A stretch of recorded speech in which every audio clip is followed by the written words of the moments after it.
Hi bro, welcome to What's Going on Japan. This is Morita. I'm from Japan. I've been living in Japan for many years. I'm 100% of Japanese. In this channel, I will introduce various kinds of Japanese culture.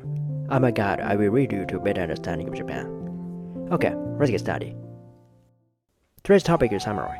They were both the armed forces and political elite that ruled Japan from the Kamakura period, which began in the 12th century, to the Edo period, began in the 19th century. But what exactly is a samurai? What does it mean? How does it rise and decline? How does it influence Japanese society? Today, I'm going to answer these questions. First of all, a samurai was a person who served the imperial code and the aristocracy, which were the ruling classes at that time. Samurai excelled in martial arts, were allowed to wear a sword and rode a horse. They were a group that existed to protect the land of the Lord. But gradually, as they served the imperial code and learned to cultivate the land and manage the farmland, they became more powerful, arming themselves to protect the farmers, protect the public order, and pacify the northeastern region. Eventually, they gradually became more influential than the imperial code. In Japan, and after battles between Genji clan and Heishi clan, the Kamakura shogunate finally began to manage the state centered on the samurai class in the 12th century. The Kamakura shogunate took the lead in governing politics, courts, and police. This samurai-centered political system continued until the Edo period in the 19th century. Actually, samurai class emergence is related to Japan's land ownership system. There was still some land in Japan that had been cultivated in the 8th century. Originally, that land belonged to the aristocrats, who were in the imperial code and also the powerful people of the time. And by harvesting the land and collecting royalties, the aristocrats lived a rich life. In a sense, the land was managed by the state. However, in the 8th century, the manorial system began. This made it possible to privatize land. This marked the beginning of the liberal economy. Everyone sought to enrich themselves without paying taxes to the government. Everyone began to search for land, develop it, and own it. This created an economic disparity within the country. And as a result, this economic disparity raised to crimes such as looting and robbery. This is where the samurai who protected the land came in. They took up arms to deter crimes such as looting and robbery.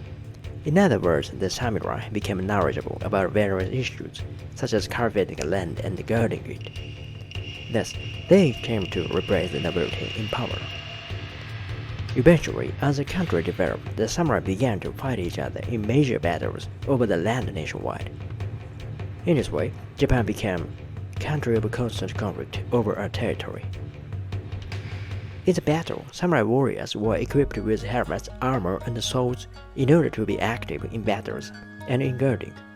The helmets indicated which unit they belonged to, and had a mark on the head indicating which clan they belonged to. Think of it like an emblem on an automobile today. Other hairstyles were also used by the samurai, called chonmage. They would shave the front part of their heads. The reason seemed to be that they would wear helmets in a battle and need to keep their head cool. They also carried swords on their waists. Even in Western movies, cowboys have a pistol at their waist. In the case of Japan, that was a Japanese sword. There is a famous phrase, "Kiristegomen."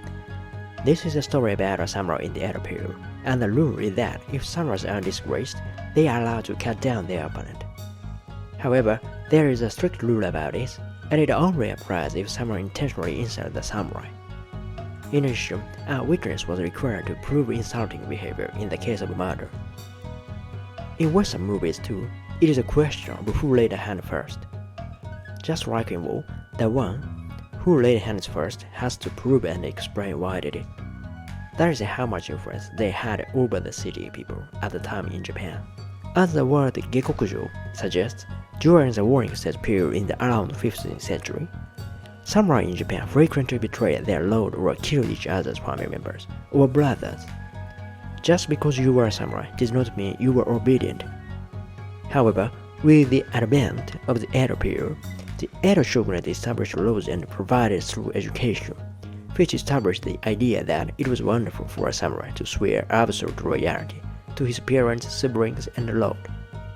The famous episode of Chushingura represents such a samurai's sense of beauty. However, such samurai gradually lost their power at the end of the Edo period as a wave of internationalization swept over Japan. Japan needed to have a more meta military and education to counter Western colonial rule. After the Meiji Restoration, the influence of the samurai rapidly declined. The times were changing, and the nation was no longer run by swords and battles, but by assemblies and the will of the people. After the Meiji era, the soldier disappeared and the samurai began to belong to more modern organizations, such as the police and military. Thus, their era came to an end with the Meiji period in the 19th century. Now, what is the spirituality of the samurai culture today? Originally in the Kamakura shogunate, around the 13th century, the samurai class was deeply connected with Buddhism, and their spirituality was always directed toward themselves. Basically, they were introspective and not socially oriented. In addition, samurai from the Edo period onward tended to place greater importance on hierarchical relationships, and it was considered a virtue to endure unreasonable demands from superiors, to be patient and to be cool under pressure. Mentally, they sought calm and tranquility of mind, and physically, they trained themselves through swordsmanship. In other words, it was considered beautiful to show one's thoughts through one's attitude and actions, rather than words. This sense of beauty gave rise to a communication style unique to the Japanese, in which people understood each other with short words and attitudes, and did not explain themselves in detail too much. Maybe this communication style makes Westerners feel wonder. Okay, that's all for today. Thank you very much for listening. My only hope for you is that this video helps you understand Japan well. I'll be back soon. Don't forget to subscribe. Goodbye.